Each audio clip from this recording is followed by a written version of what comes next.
Well, it's that week that we head to the quarterfinals, and Shane, we got some big games here as we have Lena Winslow, Dakota, EPC, and Forreston all in the mix from the NUIC Northwest, all in the quarterfinals this week.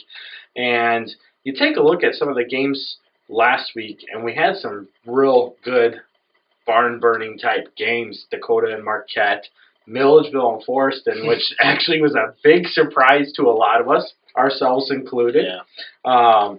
But, I mean, Milledgeville really brought it to the table, really putting the things into perspective there. The rest of 1A was a blowout, but then you get down into Class 2A, and then with Orion and Rock Ridge, a game that you had even stated that could be a lot closer than the last time around, as Riley Federer returned to the lineup, and sure enough, I mean, they took the lead there with, what was it, under 2 minutes left in the game, but Orion struck right back to pull her out. It's one of those things where we've said countless times it's really hard to beat a team twice in the same year. Yes, very much so. And then you look in the South bracket of 2A2, Tri-Valley pulling that game out over Pana.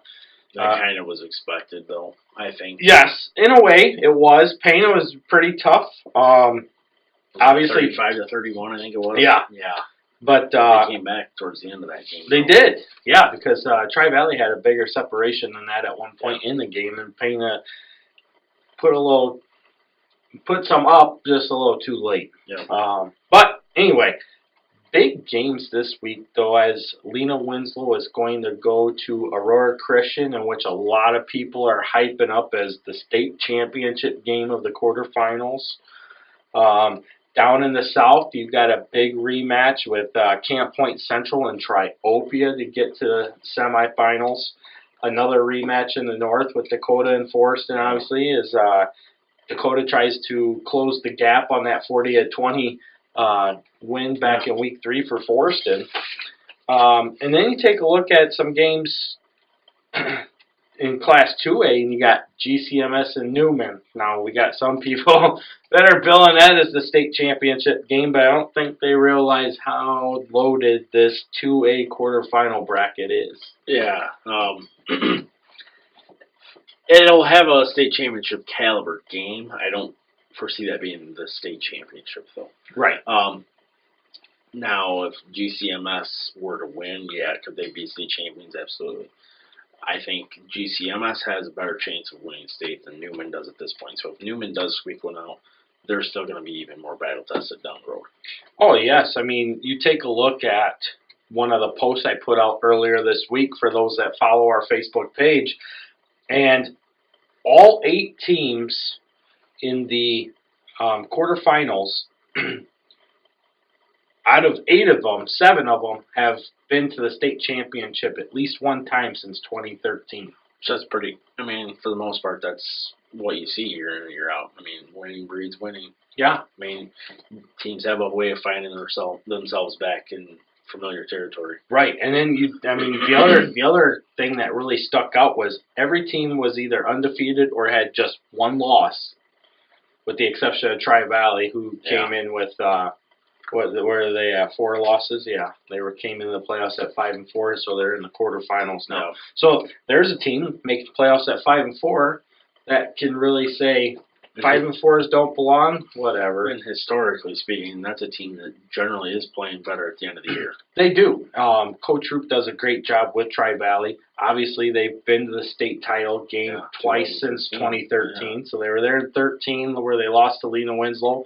Went back in 15 where they crushed Auburn. Yeah. But they're out of the Heart of Illinois Conference, and the Heart of Illinois Conference has won state 3 years in a row now in Class 2A, and they're going for their 4th state title in a row. So, wouldn't that be something? It'd be quite the feat, to be honest. We haven't seen a conference dominate that much consecutively. Especially if you can see GCMS and win back-to-back. Back-to-back, and then also unfamiliarly Tri-Valley get there to face them. Oh, I know. Wouldn't that be something? That would be. Although GCMS did win that game 42-0 back in the regular season. But anyway, a lot of good games to break down. We'll get to those right now. All right, first game that we're going to take a look at is the pre-hyped state championship game. Number 4, Lena Winslow, with their 10-1 record, going to Aurora Christian. Comes in with the number 9 seed with their 8-3 record. Shane, last week, Lena Winslow beat Chicago Orr 49-14, where Aurora Christian beat Princeville 41-0. This is the first meeting between these two schools. One of the things that is interesting to take a look at here is Lena Winslow is making their 11th trip to the quarterfinals in school history. It's their 8th time in the last 10 years that they've been in the quarterfinals. Obviously, we know that they've won state 3 times over the last 8 seasons as well. On the other hand, Aurora Christian is making their 8th trip to the quarterfinals. From 2007 to 2013, they made 6 trips in 7 years, where they did win the state title in Class 3A in 2011 and 12, and they were the Class 4A state runner-up in 2008 when they lost to Bloomington Central Catholic, which was actually a very close game. Yeah. Good thing we're in 1A, huh? Yeah. I mean, because if you don't get a state championship being private school within 4 years, you get to play some lesser fortunate folk. Yeah. Right. Let's face it, we've talked about this game for probably half a year now, ever since realistically going through all our preseason stuff. I mean, it's here. We want it. Honestly, I hope it lives up to what it should be. Just to touch base a little bit, like some things that have me not alarmed, but just interesting, talking with people, interacting, like, such as Lena Winslow is going to go show Aurora Christian what it's like to play NUIC football. Comments like that, and talking to people who just don't get out of the area much, and it's like, okay, everybody's got an opinion, but this Aurora Christian team has played hands down the toughest schedule in the state of Illinois. Yes. I mean, there again, we broke out a little thing earlier in the week that showed that Forreston had the strongest strength of schedule. It was a comment that you commented on today. I think it was today, yeah. But, and I agree with you 100%. The rankings were because if you average out the cupcakes that Aurora Christian did play, their national ranking was a lot lower than that of Forreston's, which throws that off. However, Aurora Christian has played arguably the best team in the state. Classless. Yeah, the best team in the state. Arguably one of the top 5 teams after that. Wheaton St. Francis. They played Wheaton St. Francis, who just lost to Rockford Boylan. They played Wheaton Academy. Let's put it this way. They played one of those teams, and they have the hardest schedule out of the remaining 8 teams in 1A. They're battle-tested. Look, Lena Winslow's a great team. Not taking anything away from them. This has nothing to do with my projection. My point is they will not be afraid of Lena Winslow. No, not at all. They're not going to be afraid of Lena Winslow. So let's take a look and let's break this down a little bit, though, because if you do take a look at what Aurora Christian did with Anawan Wethersfield, we had eyes at that game, and in that game, they were not very impressed with Aurora Christian. Now, keep in mind, too, that they've had some injuries throughout the course of the season. They're getting healthy. And they're starting to get healthy. So some of those people that you were wondering, oh man, Aurora Christian, they're looking pretty bad. Well, those guys weren't playing in those games. Well, that Wheaton St. Francis game, they were out 3 starters. And they still played it to, what was it? 28-20. Yeah. 28-20. On a 5A school. Yeah. So, I mean, yeah, there's a lot to digest here. Now, can Lena Winslow play with them? Absolutely. But they got to do something that they have not been very good at, which we're starting to see them build up over the last couple of weeks. Granted, not against the best competition. I mean, they did play a Dakota in there that is now a quarterfinal Dakota team. But they throttled them. regularly, like they have the past 8 years, so it seems. I mean, it really isn't, but it seems that way. It's forever in the making since the last time Dakota beat them. Well, I know, 2011. But if they can control the ball and move the ball, much like Anawan Wethersfield did, they can chew up the clock and then they can play their style of football game. What they're going to have to do on the other side of the ball, though, defensively, is they're going to have to be able to play smart pass defense. Because Aurora Christian's going to come with a 5-wide set, and they're going to run somebody on a deep route, and somebody's crisscrossing underneath. They're going to do quick 3-step drops, and everything's on timing, and all they're looking to do is confuse the linebackers and the DBs, and they're just going to hit a timing route. Gone. Well, and that's what they want to do. So, I mean, the key for Lena Winslow defensively is getting some pressure on the quarterback. If he has all day to throw, Lena Winslow will get punished in this game. Very bad. Yeah, I agree. It'll get ugly fast. Well, and here's the other thing, too, with Aurora Christian. This isn't your typical spread team. We're used to seeing spread teams that don't play physical, and that's why they go to a spread, because they can't handle the physicality on the lines. That is not the case here.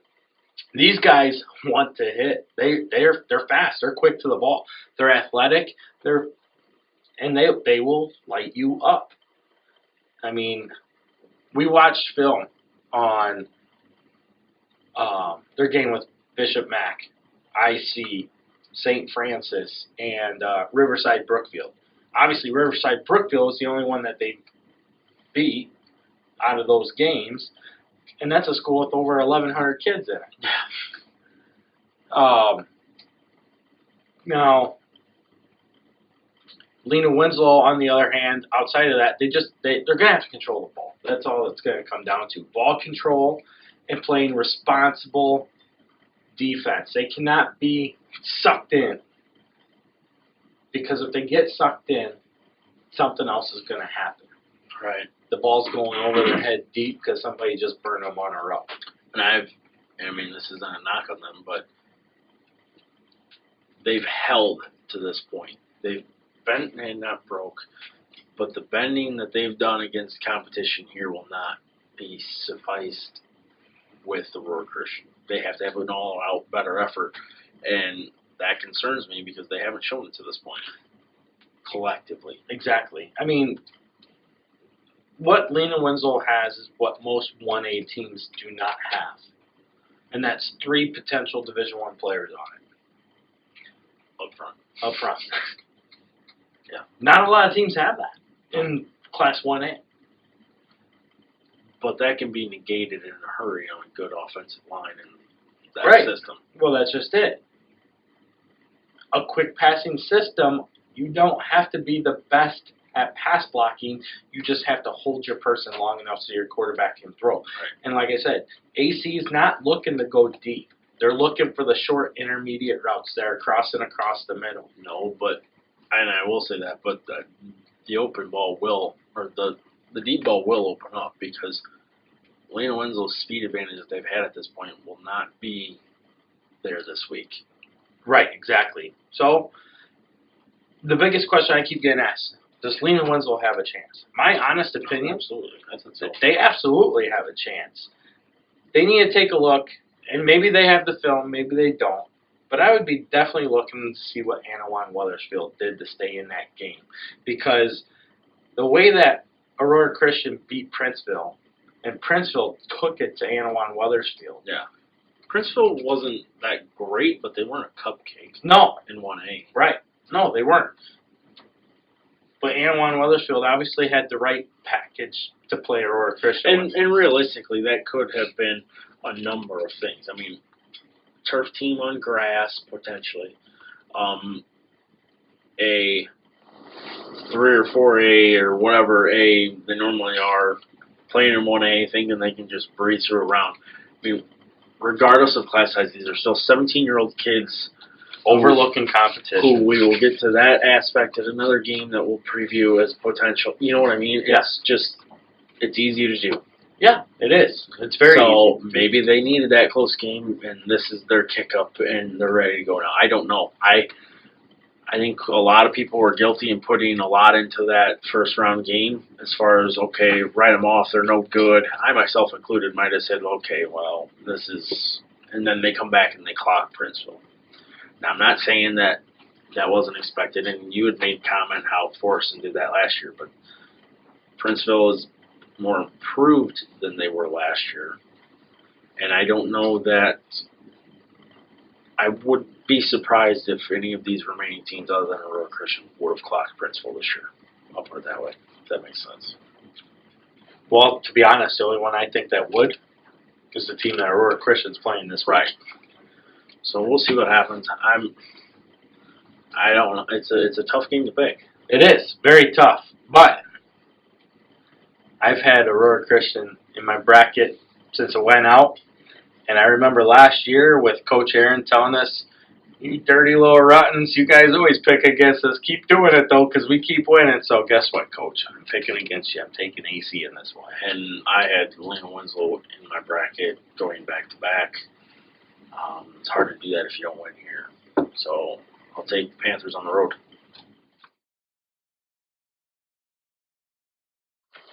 All right, our next matchup in Class 1A is going to be number 10 Dakota, coming in with an 8-3 record as they travel to Forreston, who comes in with a 9-2 record. Last week, Dakota won that thriller over Marquette 14-12, while Forreston won a thriller in overtime over Milledgeville 22-20. This is the fourth meeting in the playoffs for Dakota and Forreston. Their first one came back in 1988, which happened to be Forreston's first trip to the quarterfinals that year. Forreston won that game 14-6.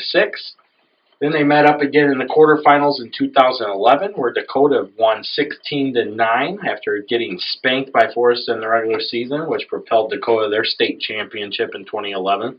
And then again in 2015, after Dakota rocked Forreston in the regular season, Forreston returned the favor in a very hard-fought battle, 8-0 in the first round of the playoffs that year. So Forreston holds a 2-1 record lead in the playoffs over Dakota. Dakota is making their fifth trip to the quarterfinals. They're 4-0 all-time in the quarterfinals. 3 of their 4 trips to the quarterfinals have led to their 3 state titles as well. Forreston making their 8th trip to the quarterfinals. They're 4-3 in their previous 7 trips. Obviously, they've been to the semifinals 3 times over the past 4 seasons. They're looking for their 3rd straight trip to the semifinals this year. Yeah, what some pretty storied schools here. Some great resumes there.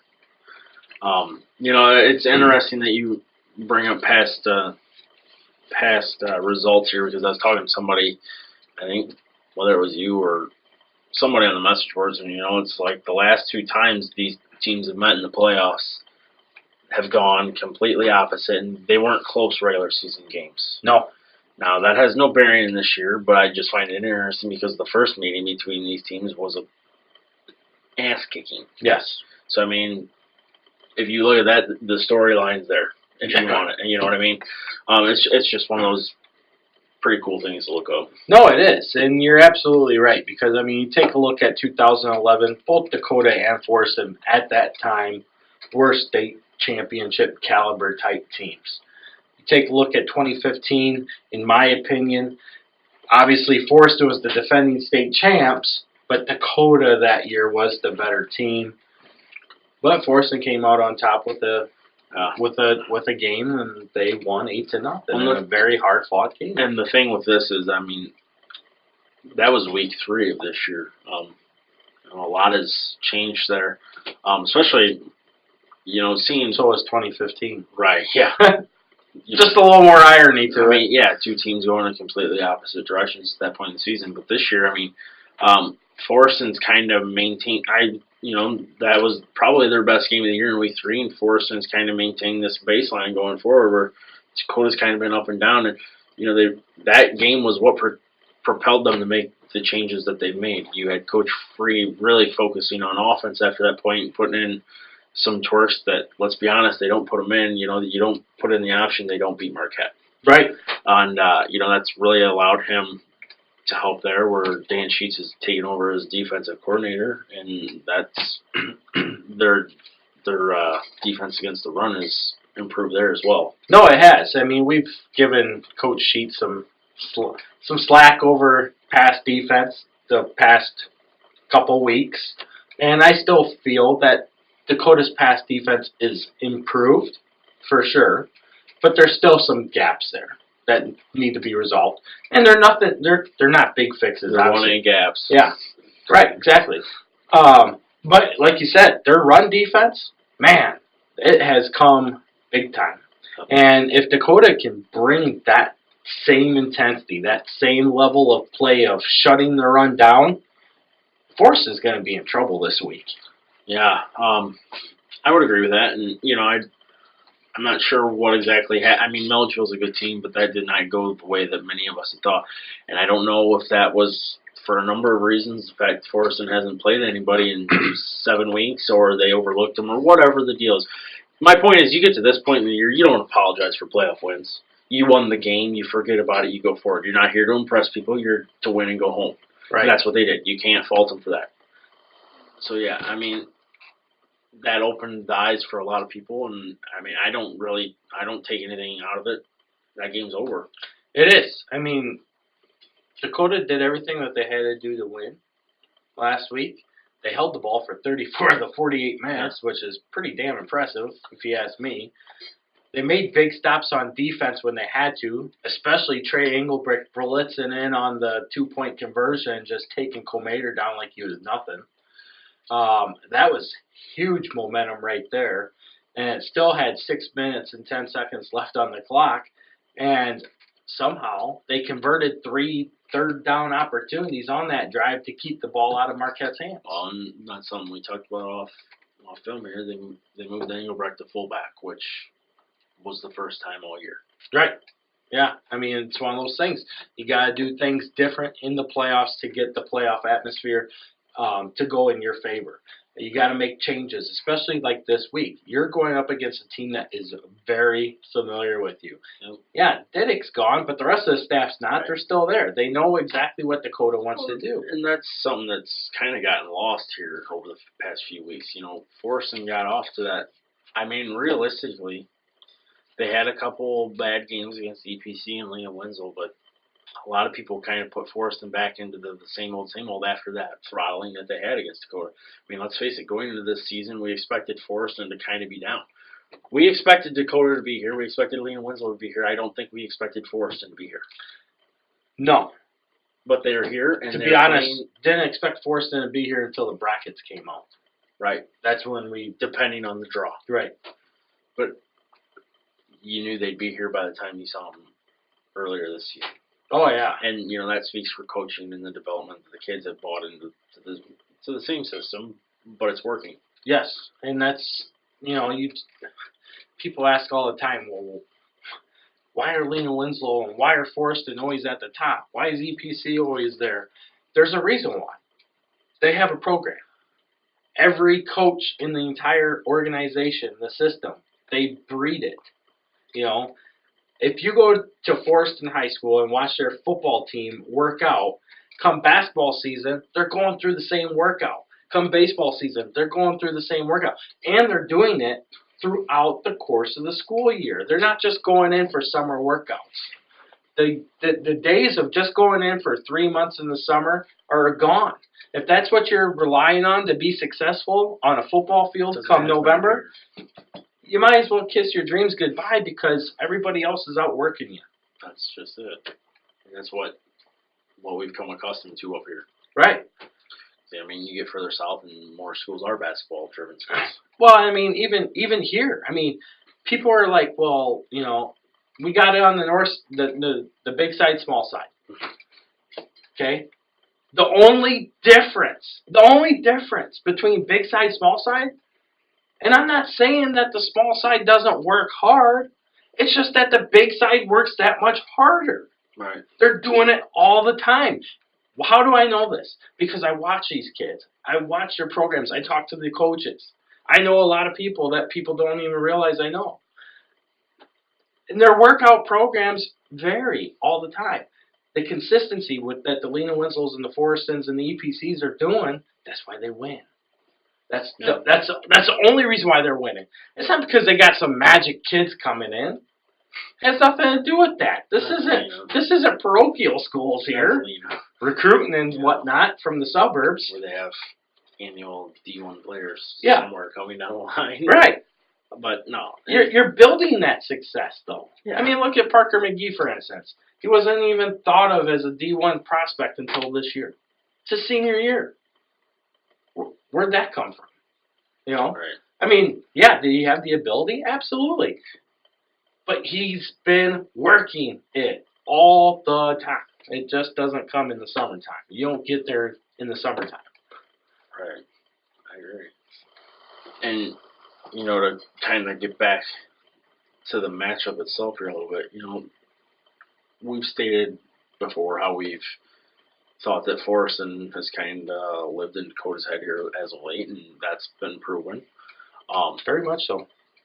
A lot of what comes down to this game from what I'm going to be looking at is not necessarily if Dakota receives the ball, that doesn't matter to me. It's what Forreston's going to do their first offensive drive. And a lot of what Dakota does as far as their confidence, I mean, what did you see the first play that Marquette ran? It was a 4-yard loss, and that just fed them the rest of the game. I mean, their first 3 plays were a combined total of, I think, 3 yards. And then forced a 3-and-out and a quick punt, and then Dakota took the ball and drove down the field. And to back it up a few weeks ago, what was Lena Winslow's first play? Isaiah Bruce gone. Gone, yep. And that set the tone.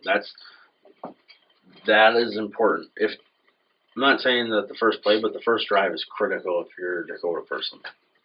It is. You got to come out ready to go. You got to come out mentally prepared to go. Yeah. Because if you sit back in this game and you let the first punch come to you, that could be the last punch you get. Right. And if you're Forreston, I would not take lightly this team anymore at this point because it's a different team than what you saw week 3. Well, I would not show up thinking we're going to win 40-20. I anticipate a very, very close game here. Well, I mean, a lot of people honestly thought that Forreston should have beat Milledgeville by that score last week. Yeah, and what happened? And I'm not going to sit here and say Milledgeville is a bad team. I never once said that Milledgeville is a bad team. I just honestly believe that Forreston's that good, and I still believe that Forreston's that good, especially after hearing some of the things that happened at that game. But either way, game was played. Milledgeville played lights out. Forreston, I have a feeling, came in overconfident. Yeah. And they got surprised a little bit. And I'm not saying that'll happen, but if they come in overconfident this week, they will lose. Right, exactly. Because that's exactly what happened to Milledgeville. I mean, outside of Bodicher getting his 150 yards, nobody else cleared 100. And I think that's kind of what, 2011 is a different story, but that is exactly what happened in 2015. Right.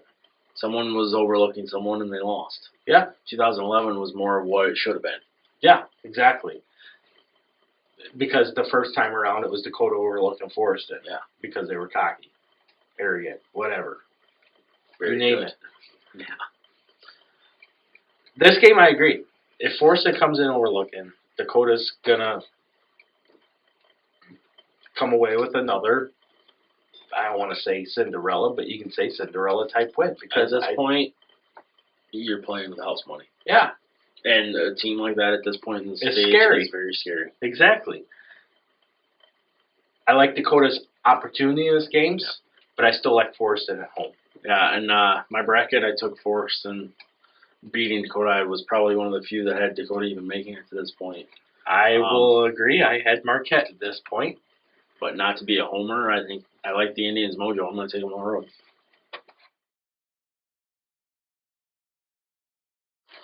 Okay, so we're going to move to our last matchup of the night. Number 3, EPC, coming in with their 11-0 record as they head to Orion, taking on the number 2 Chargers as they also come in with an 11-0 record. Last week, EPC beat Chicago Christian 48-14, where Orion snuck out that win over Rockridge 21-17. Last time these two teams met was back in 2012 in the first round, where Orion upset an undefeated EPC team 31-24. I was there for that. I'm sure a lot of people were. EPC is making their third trip to the quarterfinals. Overall, they are 1-2 in quarterfinal matchups. That one win coming in 2014 when they won the state championship. Orion obviously is making their sixth trip to the quarterfinals. Overall, they are only 1-4 in the quarterfinals to this point. Their last win coming in 2007 when they lost to Dakota the very next round in the semifinals. Like we said before, Orion is the only team in the 2A playoff field remaining that has not been to the state championship game as well. Yeah, a loaded 2A field. I mean, we've talked about this week in, week out for the past 3 weeks now. Yeah, now it's all coming true. Yeah. Because everybody we expected to be there is there. Yeah. This game is very interesting to me. I think that it's almost a tale of two teams going in two opposite directions. EPC wasn't given the time of day at the beginning of the year, by myself included. Me too. And Orion, really started off hot, and now we're kind of fading a little bit here as we head into the quarterfinals. They narrowly escaped that first round game. I don't remember the score of that. The first round game was 24-21 over Fieldcrest. Yeah, which opened a lot of eyes. Granted, we're not fully healthy in Orion, is where I'm going with that. Correct. And they played Rockridge after they throttled them in the regular season, and it's just 2 weeks ago. Actually, it's really hard to do that. It is, and they have to score what? It was like 50 seconds left when they put that score up? Yes. There was 57 seconds left, I believe. It was just under a minute. Orion has had a tough luck go, but I think that can also play into their advantage. EPC hasn't played anybody in 4 weeks since they had that escape win against Dakota at home. Right. No, you're right. But what I do take out of EPC so far on the season is early in the season, the teams that they were projected to lose to, they beat. Well, let's take it back.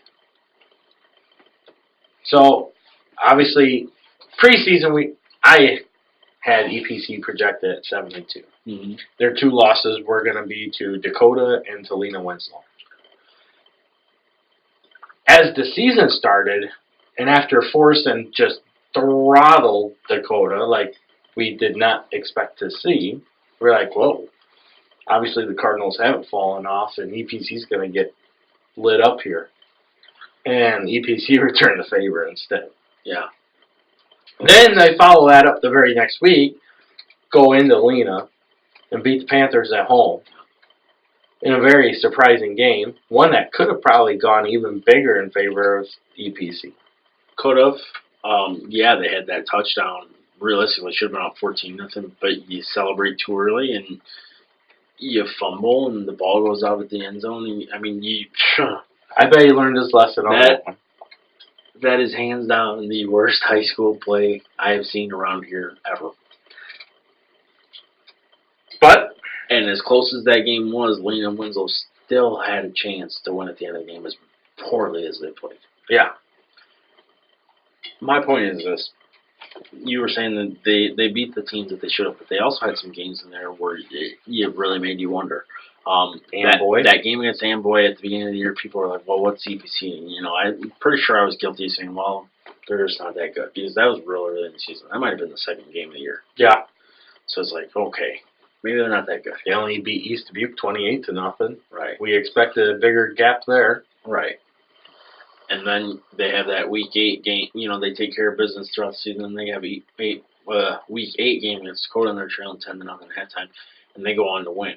Now, at the time after that win, that wasn't a very good win. Well, Dakota's still alive in the quarterfinals, so that is looking more favorable in EPC's favor. Is a good win.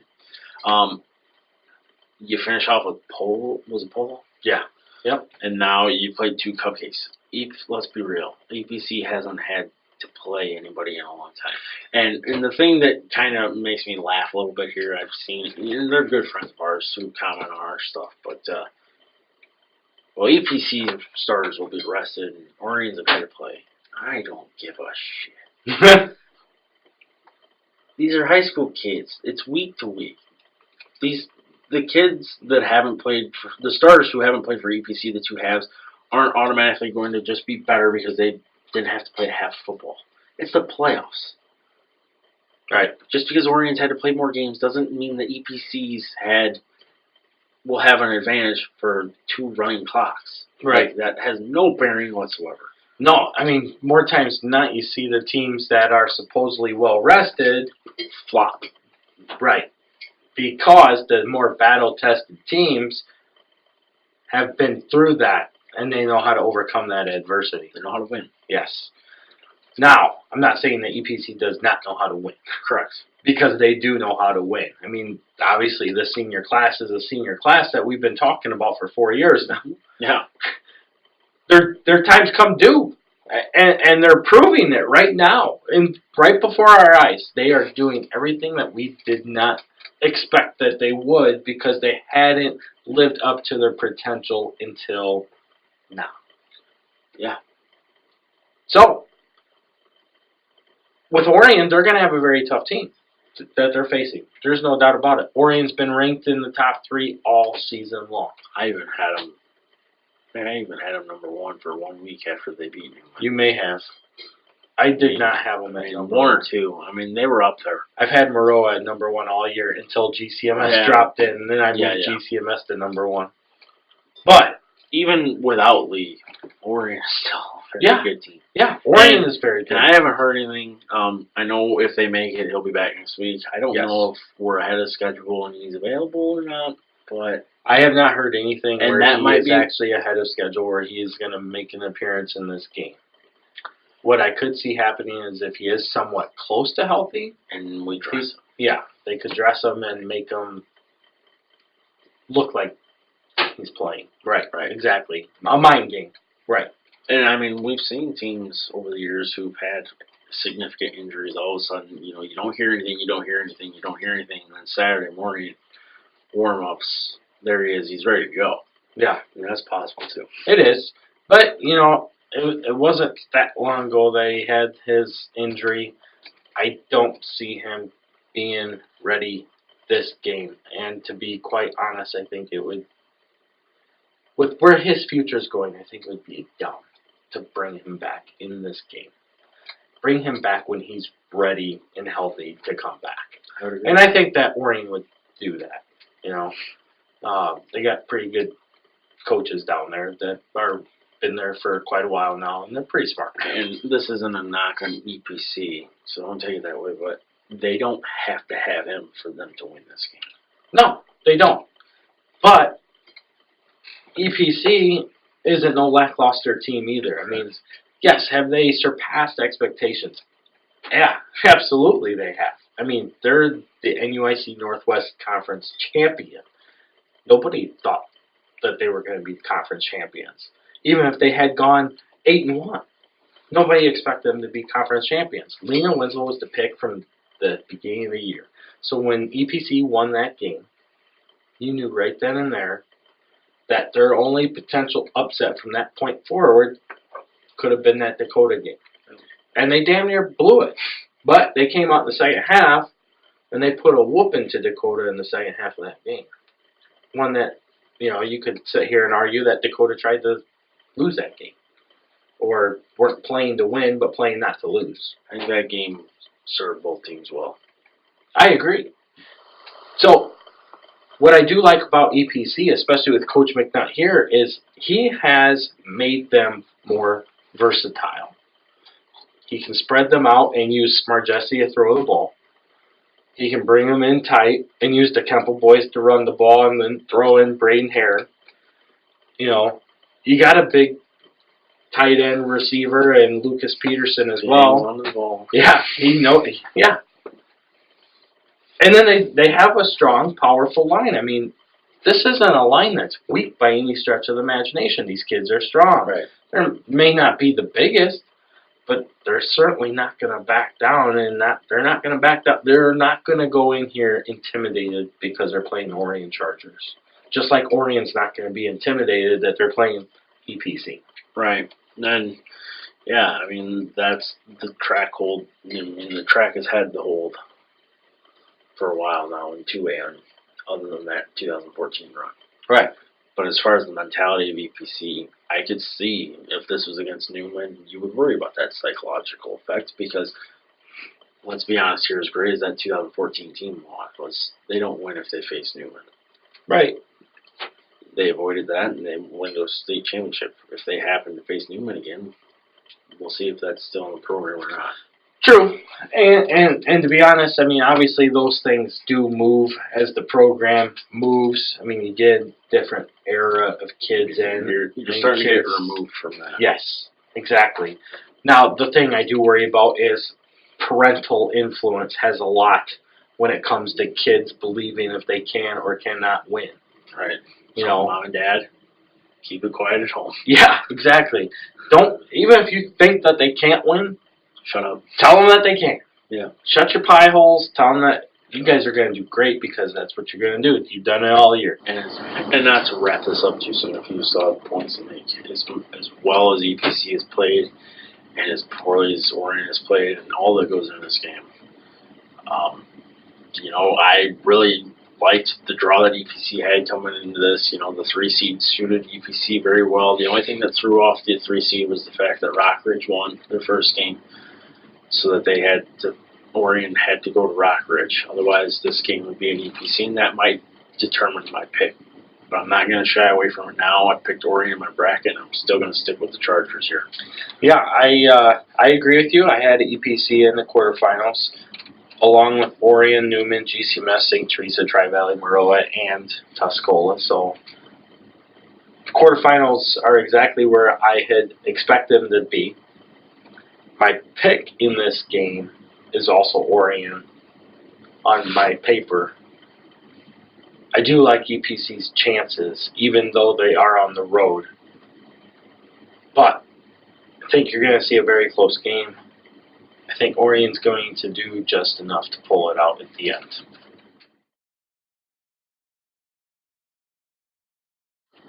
Alright, so that gives you a look at what we see our NUIC teams doing in the quarterfinals. Lot of good games going on throughout the state, obviously. All these games are going to be pretty close with the exception of probably St. Teresa and Tri-Valley.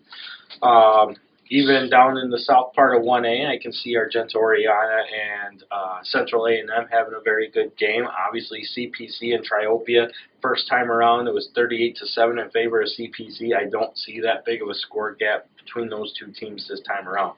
Dakota Forreston, we highlighted on that. Could be a very good game there, especially considering the changes that Dakota's made since the first time that they played. Aurora Christian and Lena Winslow, obviously a lot of people are hyped up about that game. We originally stated that we could only hope that it would have happened, that they would play in the semifinals, but the brackets came out. We knew actually beforehand that they were going to fall into the... Yeah, we knew that by about 7. Yeah, after a couple upsets that Friday night going into selection Saturday, we knew that they were going to fall into the same side of the bracket. Class 2A North, man. Yeah, and you know, if you are going to Orion for EPC, the good thing about this is, you know, if EPC wins or you want to catch a good game, you know, GCMS and Newman are in Sterling at 6 o'clock. It should give you plenty of time to hit both those games. Right, exactly. So you got a 1 o'clock game in EPC, 6 o'clock game at Sterling for Newman and GCMS. Yep. Perfect day to pull off a double. Yeah. So you can see, or even if you want to go to Forreston at 5 o'clock, you should still be right around having enough time to get there. Yep, so Dakota Forreston's at 5 o'clock, Lena Winslow at Aurora Christian's at 3 o'clock, so we got a tiered system. Coverage for both games. Yes. But it's a lot of fun. I mean, the quarterfinals definitely have gone pretty much as predicted. So now it just comes down to which teams are going to show up and which teams are going to play, come ready to go to get to that semifinal game. Hopefully, we're still talking about 3 teams next week. Yeah, and worst case scenario, we still have coverage of a semifinal game next week. That would mean that Aurora Christian beat Lena Winslow and EPC lost. But like you said, 3 would be great. You would guarantee an NUIC team at state at that point. And then, as far as EPC's sake, you got GCMS or Newman left, which would be a great matchup. And, at that point, you're 1 game from state. And, something we kind of talked about, if 1A has rep, 2A, Byron's going to be there at 3A, providing a collapse. Right. So, that would be great for the area. You stay until about 9 o'clock. Well, right. Home. Here's the thing, too. EPC wins. They're at home for the semifinals. Guaranteed. Regardless. Guaranteed. They're at home. Regardless, Dakota Forreston are going to be at home as long as Aurora Christian beats Lena Winslow. If Lena Winslow wins, then you're still going to have a local game in the semifinal. I think it works out if Lena Winslow wins, they'd host Forreston or go to Dakota. That's correct. So that's exactly how if Dakota wins, they're guaranteed home. Yes. Forreston at home against Aurora Christian or Forreston at Lena Winslow. Yep. So gonna be close, and you're gonna see that crowd really increase here starting this round. Oh yes. So get out to those games, support these kids, dress warm. It's gonna be very cold this weekend. Disappointed Forreston. Yeah, right. But get out to the games, support the kids, support the area, the other teams. And man, I don't want to see an empty sideline this week. No, we should not see empty sidelines this week. There's no reason for it. It's the quarterfinals. 2 away from state.